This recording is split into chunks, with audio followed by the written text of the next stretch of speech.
Olá pessoal, meu nome é Floriatan, eu sou graduado em Química pelo Instituto Federal Baiano Campus Guanambi, mestre em Química Analítica pela Universidade Estadual de Santa Cruz e atualmente faço doutorado em Química pela Universidade Federal do Paraná. É com muita satisfação que eu participo aqui do segundo encontro de Química do Instituto Federal Baiano Campus Guanambi.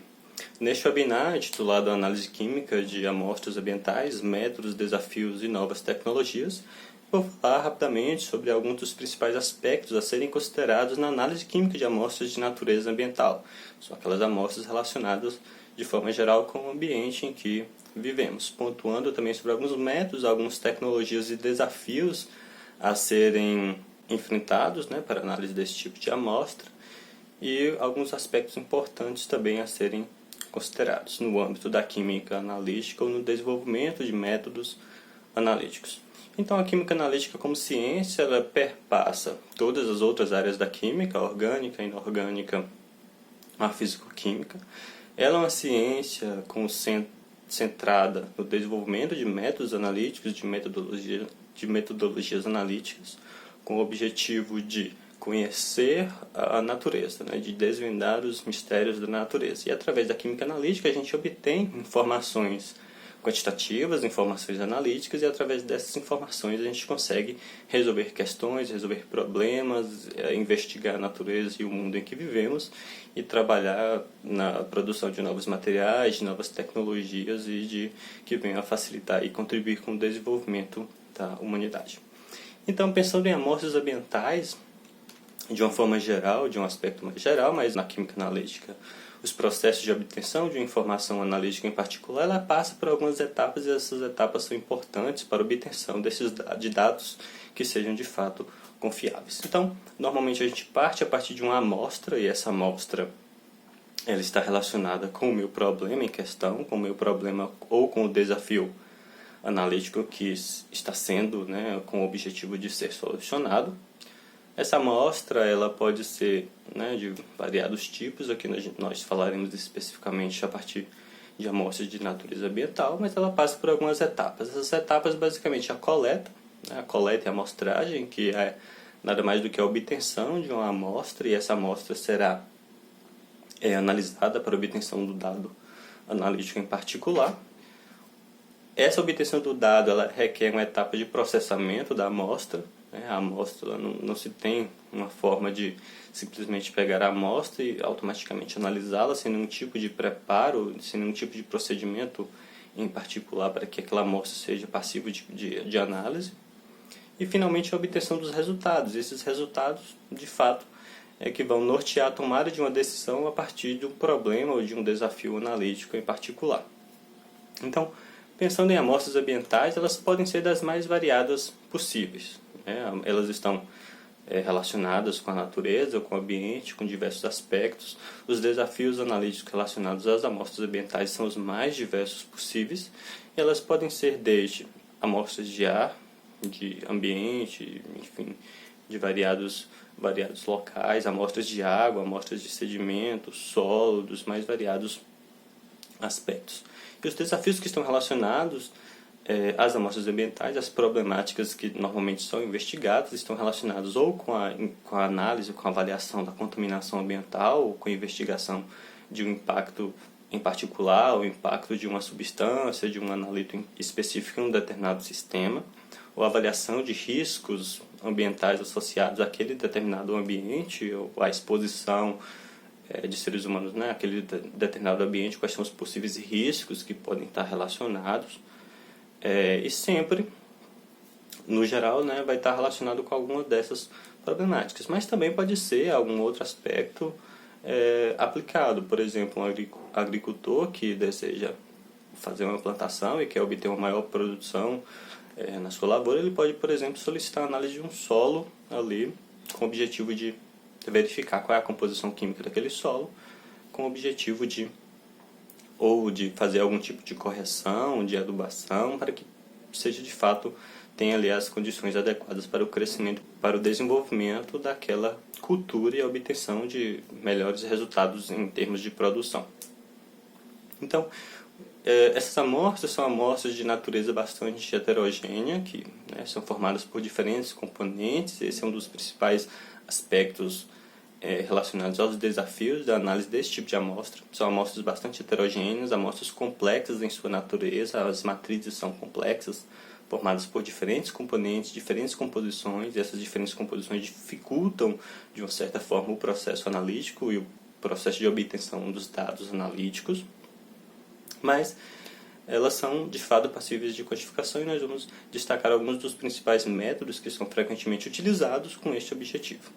Em relação aos tipos de analitos que podem ser investigados, nós temos analitos que são de natureza elementar, basicamente os elementos químicos da tabela periódica. Eles podem ser quantificados, a gente consegue determinar com bastante eficiência, né, qualquer um a maioria dos elementos químicos da tabela periódica, empregando diferentes técnicas analíticas. Cada uma delas tem diferentes vantagens ou limitações frente à análise química, mas também nós podemos ter analitos orgânicos, compostos orgânicos, de natureza orgânica, ou macromoléculas, moléculas orgânicas, compostos orgânicos que estão ali presentes.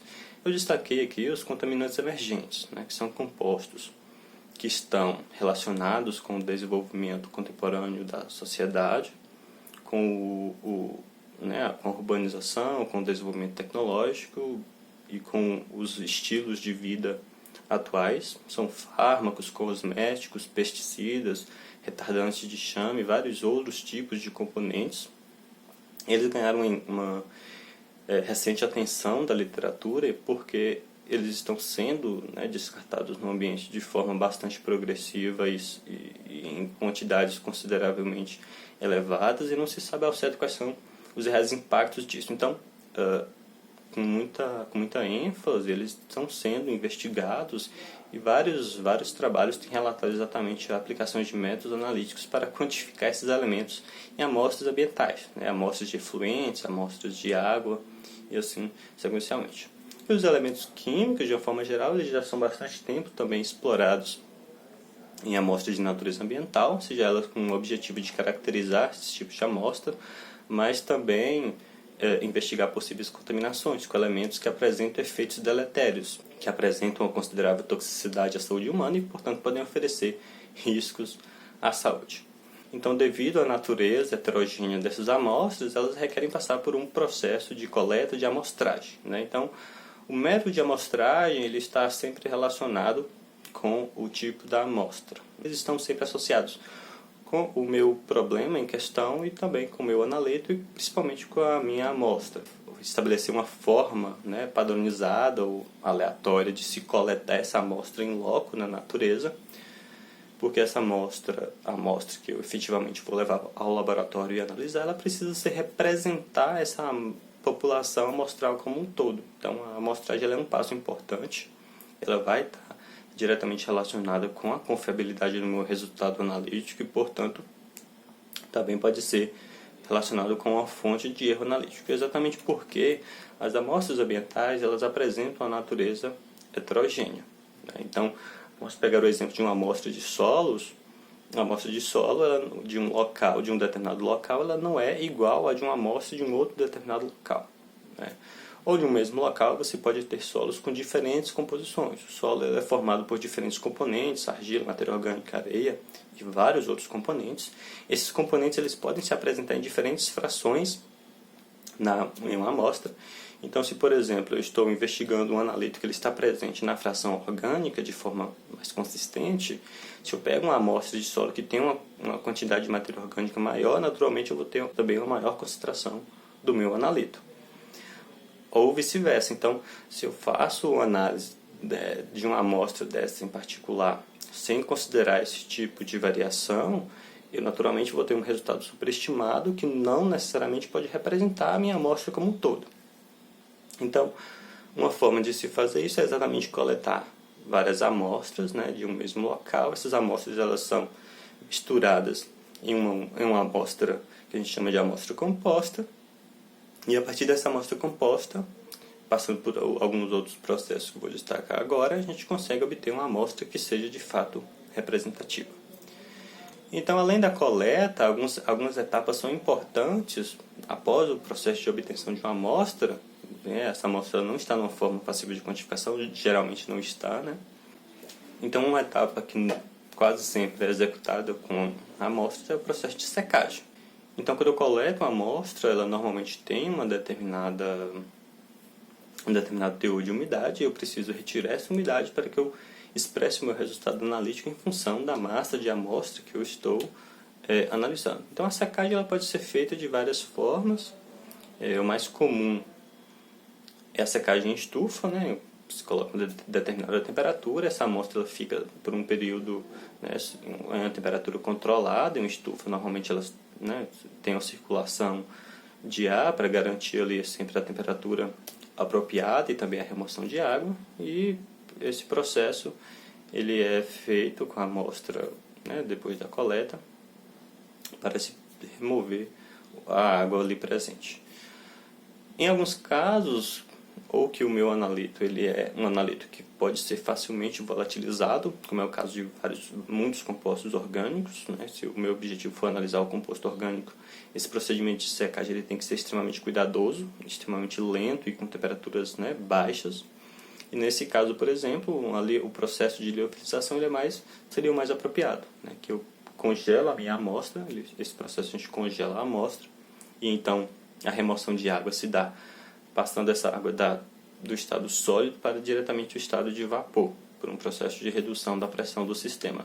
Então, quando o meu analito ele pode ser perdido com muita facilidade por volatilização, ou eu posso degradar em temperaturas mais elevadas, eu posso degradar o meu analito. Então, o processo de liofilização ele seria o mais apropriado. Ou em alguns casos também a secagem dessa amostra, a remoção dessa água pode ser feita ali num ambiente também controlado, em temperatura ambiente, por um período maior de tempo.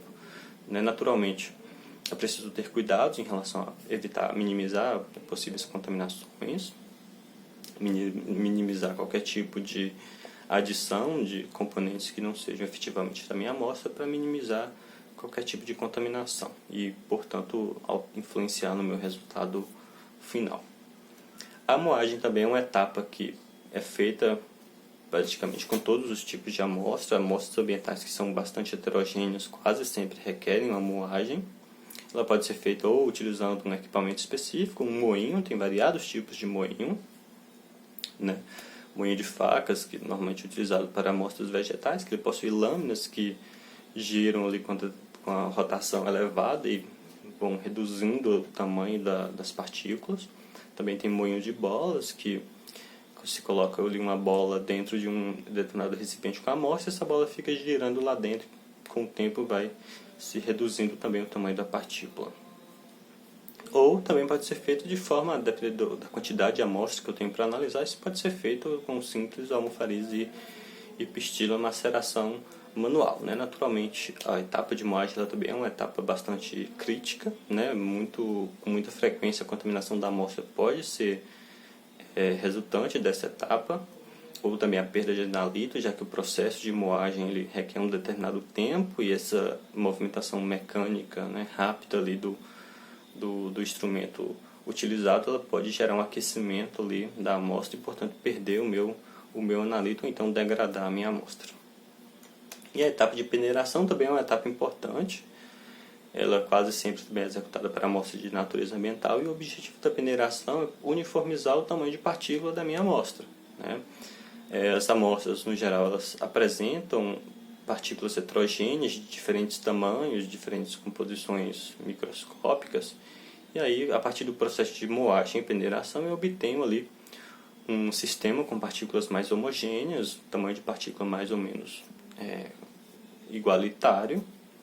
E se eu retiro uma porção, né, qualquer uma da porção dessas amostras para analisar, eu terei ali uma amostra, uma porção que seja representativa do meu todo, né? Então, no geral, a gente coleta uma quantidade bem maior de amostra in situ, né, em campo, e essa amostra ela vai sendo reduzida e no final, basicamente, a gente praticamente analisa 1 grama da amostra no máximo, né, já considerando os procedimentos de triplicata.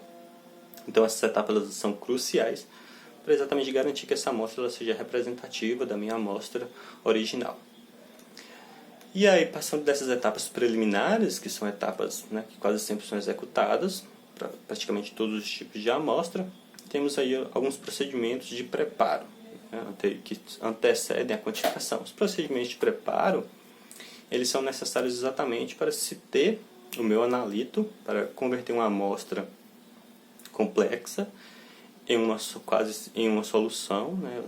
As técnicas analíticas que são utilizadas quase sempre elas requerem as amostras em forma de solução, portanto eu tenho que aplicar um procedimento para converter a minha amostra sólida em uma solução e novamente essa solução precisa ser representativa da minha amostra original. Então alguns métodos são utilizados com muita frequência, eu vou falar de alguns aqui rapidamente, né, destacando alguns pontos também importantes. Então é muito comum utilizar os procedimentos de digestão. São procedimentos bastante estabelecidos, que vêm sendo desenvolvidos e explorados há bastante tempo. Um procedimento de digestão, como o próprio nome sugere, a ideia do procedimento é promover a decomposição da amostra, a decomposição química da amostra, removendo toda a matéria orgânica ali presente, e no final a gente obtém uma solução com íons, né, dos componentes ali presentes. E essa solução ela pode ser posteriormente utilizada para a quantificação do meu analito. Os procedimentos fazem uso de ácidos, normalmente ácidos concentrados, ácidos oxidantes como ácido nítrico, ácidos complexantes como ácido clorídrico, com o objetivo de degradar a matéria orgânica, né? Então esses ácidos eles atacam a matéria orgânica, quebram as ligações químicas, decompõem os compostos orgânicos que estão ali presentes, eles são liberados na forma de gases desse sistema e ali no final eu tenho apenas a fração inorgânica que pode ser quantificada.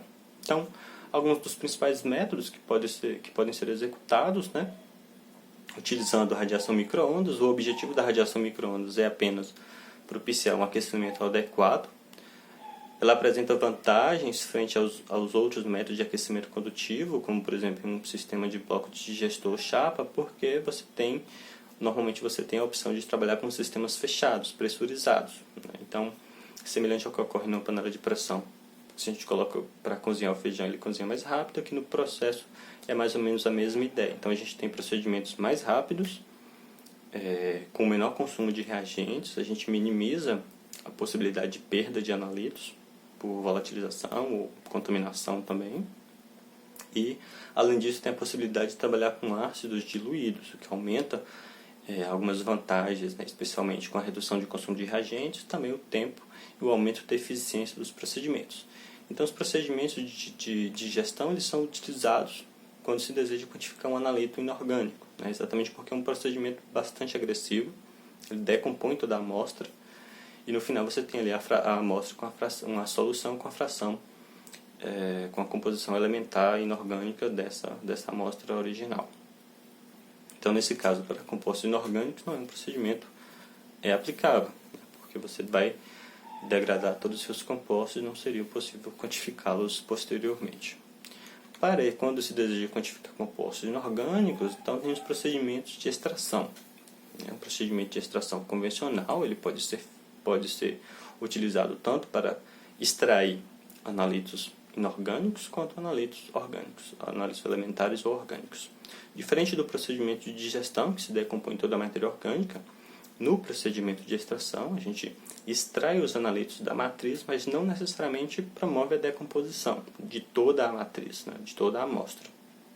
Então, pode-se utilizar tanto energia ultrassônica, né, energia ultrassônica, as ondas ultrassônicas em contato com a amostra, elas se propagam com muita rapidez, essa propagação cria diferenças de pressão no meio, e essas diferenças de pressão propiciam o aumento da temperatura e também o aumento da pressão localizada, e isso favorece o aumento da interação com o meu reagente extrator, com o meu agente extrator em contato com a minha amostra. Então isso apresenta vantagens especialmente por propiciar um aumento da eficiência da extração, né, porque além de aumentar a reatividade química do sistema, também há um aumento localizado da temperatura, e são fatores que favorecem as reações químicas necessárias para a remoção do meu analito da matriz e também eu aumento a eficiência da extração, porque ao mesmo tempo que as ondas ultrassônicas se propagam pelo meio, ela promove a quebra do tamanho de partículas. Então, o aumento, essa quebra de tamanho de partículas, essa quebra das partículas aumenta o tamanho de área superficial e promove uma maior interação da minha fase extratora com a minha amostra. Mas também ela pode ser feita por agitação mecânica, né? Então, a fonte o processo de transferência de massa, que agora ele é mais lento, porque a gente coloca o solvente extrator em contato com a amostra, e o procedimento de agitação mecânica ele é o responsável por propiciar esse processo de transferência de massa para que os analíticos que estão presentes na amostra sejam extraídos para a fase extratora, que poderá ser levada à quantificação. Então, frente aos métodos de digestão convencionais, as extrações elas são relativamente mais simples, requerem uma instrumentação analítica também mais simples, podem ser feitas em temperaturas mais amenas, não requerem pressões elevadas, pode-se utilizar reagentes também mais diluídos, né, em comparação com os procedimentos convencionais, e no geral também são procedimentos mais rápidos e apresentam uma eficiência relativamente adequada. Uma das dificuldades com esse tipo de procedimento é a repetibilidade. Então, por conta da natureza da energia ultrassônica, a gente acaba perdendo aí um pouco da repetibilidade, que é a capacidade com a precisão e exatidão adequados. Mas não são impactos, não são aspectos que impactam de forma tão negativa que inviabiliza o uso desses procedimentos. E a depender da qualidade analítica exigida, eles podem ser aplicados de forma adequada para diferentes tipos de amostras. Então, além dos procedimentos de digestão convencionais, nós temos outros tipos de procedimentos de extração. Eu vou falar rapidamente sobre alguns dos principais. Eles são existem diferentes abordagens, diferentes adaptações para aspectos específicos. Podem ser também utilizados tanto para a extração de analíticos inorgânicos, como para a extração de analíticos orgânicos. Analíticos inorgânicos que eu digo para determinação elementar. E eles são com muita frequência utilizados com amostras ambientais, né, devido exatamente à complexidade da amostra. Então, esses procedimentos eles extraem o meu analito, então boa parte da amostra continua, né, ela pode ser descartada e eu consigo quantificar o meu analito sem maiores dificuldades. Então, alguns procedimentos que são bastante utilizados são os procedimentos de extração líquido-líquido. A limitação deles é porque a gente requer uma amostra na forma líquida. Então, se eu quero analisar uma amostra de sedimento, uma amostra sólida qualquer, eu teria que convertê-la inicialmente em uma amostra de natureza líquida, para posterior submeter a esse procedimento de extração líquido-líquido. Naturalmente, algumas vantagens que esse tipo de procedimento apresenta está relacionado exatamente quando eu estou trabalhando com analíticos cuja concentração na minha amostra é muito baixa, como é o caso de algumas amostras, especialmente com amostras de água, amostras de sedimentos, por exemplo, que apresentam determinados analíticos em concentrações extremamente baixas e que a técnica analítica não apresenta sensibilidade adequada para a quantificação. Então, o procedimento de extração líquido-líquido é interessante porque você, além de extrair esse analito e remover a matriz da amostra, você também vai estar pré-concentrando, ou seja, reduzindo o volume da amostra final para uma solução mais concentrada, e a partir da relação entre o volume inicial e final eu consigo quantificar esse analito com uma exatidão, com a qualidade analítica adequada. Então, o procedimento ele consiste basicamente em eu tenho uma amostra que tem o meu analito ali, seja ele orgânico ou inorgânico. Essa amostra eu utilizo então um solvente extrator apropriado. Nesse caso ele tem que ser um solvente imixível na minha amostra. Se a minha amostra for de natureza aquosa, tem que ter um solvente hidrofóbico ou vice-versa. E a ideia é que esse solvente ele interage de forma mais efetiva com o meu analito e, portanto, a partir de um processo de homogeneização dessas duas fases, entre a fase extratora e a minha amostra, você tem ali uma mistura de fases, embora esses analíticos não sejam imixíveis, né? Você promove uma dispersão entre as duas fases. Essa dispersão aumenta a área de contato entre as duas fases, e, portanto, o analito presente na amostra ele entra em contato com o solvente extrator, e aí ele é extraído, ele passa pelo equilíbrio para a fase extratora. Então, diferentes reagentes podem ser utilizados com essa finalidade, sem especificar, porque vai depender da natureza da amostra, vai depender também do analito, da natureza do analito, mas a ideia do procedimento é exatamente essa. Então, existem formas que eles são feitos com grandes volumes de reagente, para extração de compostos orgânicos, é muito comum, mas também existem as extrações, as microextrações líquido-líquido, que combinam a eficiência de um procedimento de extração, mas utilizando um volume muito reduzido de reagente. Isso é um ponto muito interessante, muito positivo.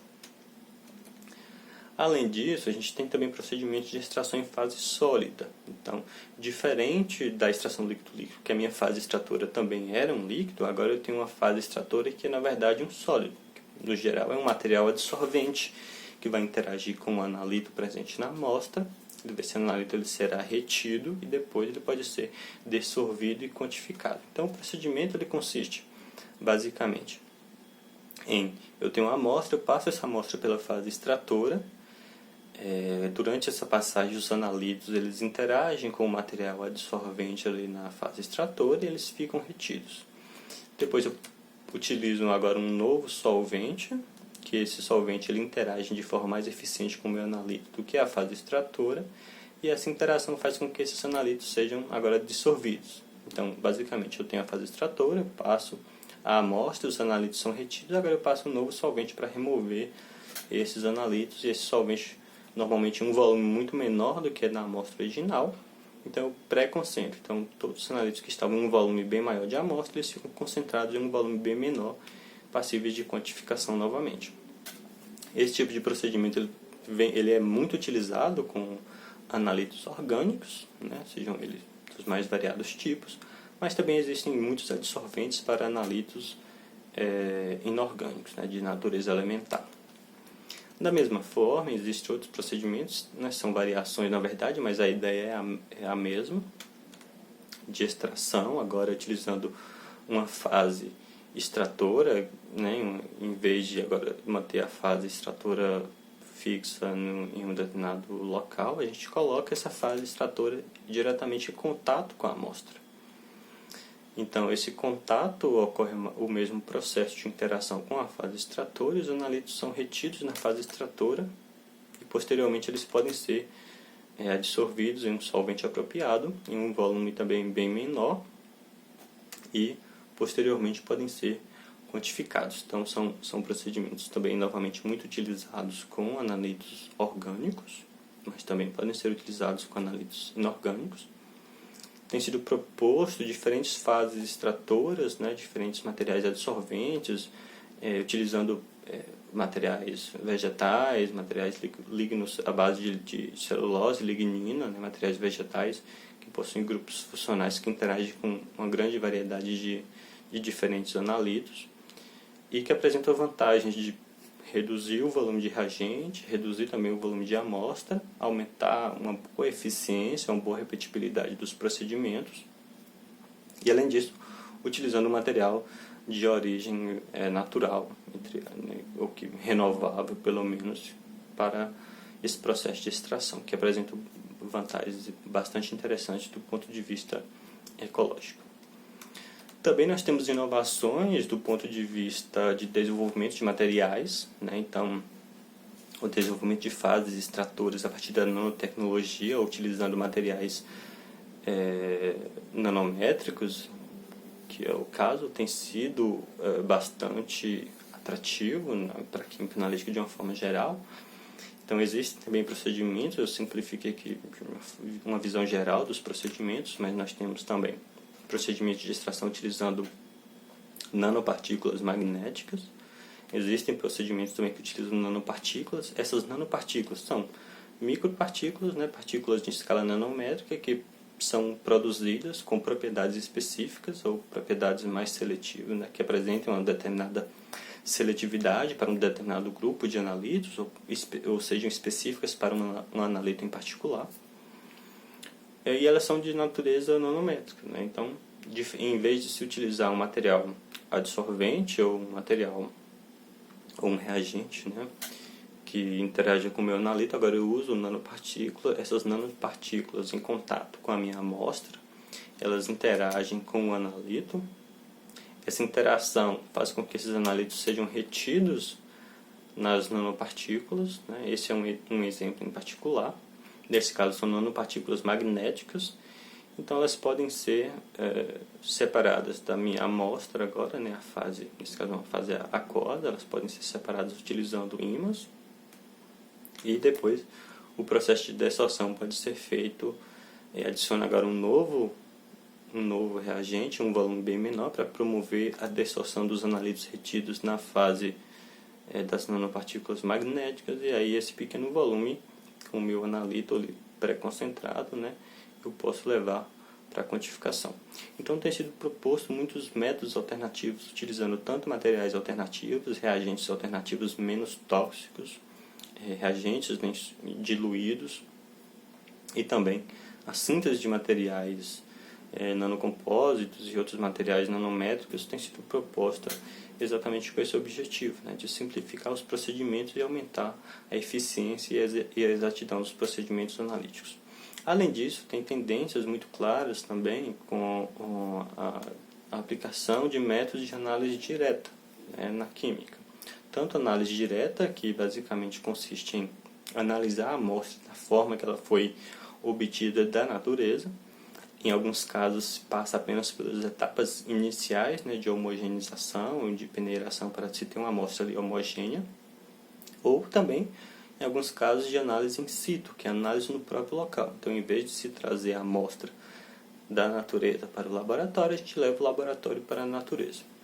Então, esse é um caso particular, né, de análise in situ, análise direta in situ, a partir de uma instrumentação de fluorescência de raio-x, uma instrumentação que é bastante utilizada, né, para a caracterização de amostras inorgânicas, também de natureza ambiental.